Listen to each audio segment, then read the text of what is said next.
नमस्कार good morning John Odia TV YouTube channel आपण पुणी थे स्वागत। आज सबुठ बड़ खबर देश भरी ईपीएस 95 पेंशनर्स मान आंदोलन एवं तेज होती एबे कि सरकार को झुकवा पड़ो लक्ष लक्ष पेंशनर्स मान कि पाइबे तांकर अधिकार 7500 प्लस डीए। यही वीडियो रे जानतु संपूर्ण सत्य शेष पर्यंत निश्चय देखंतु।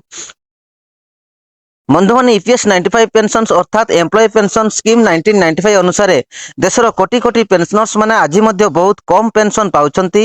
अनेकों को पेंशन मात्र 1000 रु 2000 मध्य अच्छी जहा द्वारा आज महंगाई दिन में जीवन चलैया बहुत कष्टकर।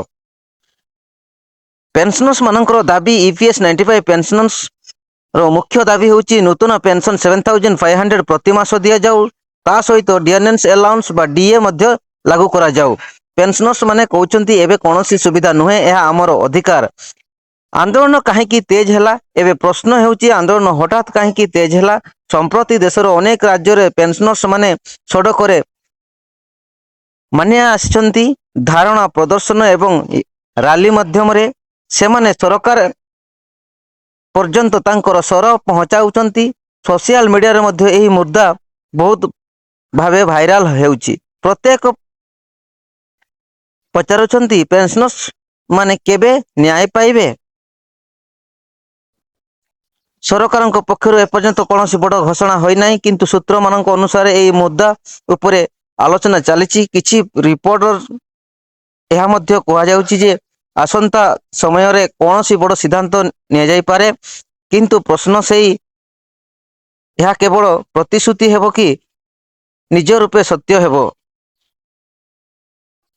जदि सरकार 7500 प्लस डीए दाबी को मानिले तेबे यह लक्ष लक्ष वृद्धों जीवन को परिवर्तन आनीदेव। सेमानंको आर्थिक सुरक्षा पाइबे एवं सम्मान सहित जीवन पाई परिबे एवं बिताई परिबे। देश भरी लोक माने एबे पेंशनर्स मानक समर्थनर दंडायमान हेउछंती। अनेक पेंशनर्स कहउछंती सारा जीवन देशर सेवा करिछंती सेमाने वृद्धावस्था कहीं संघर्ष करेंगे। तेबे बंधु मैंने आपण मैंने कौन भावुंट सरकार की ईपीएस 95 पेंशनर्स मान दाबी को मानिबा उचित तले कमेंट करी आपण मतामत निश्चय जनातु। वीडियोटी को लाइक करंतु, चैनल को सब्सक्राइब करने को भूलिबे नहीं जहाद्वारा जेमिति जरूरी अपडेट आपण पाई परिबे।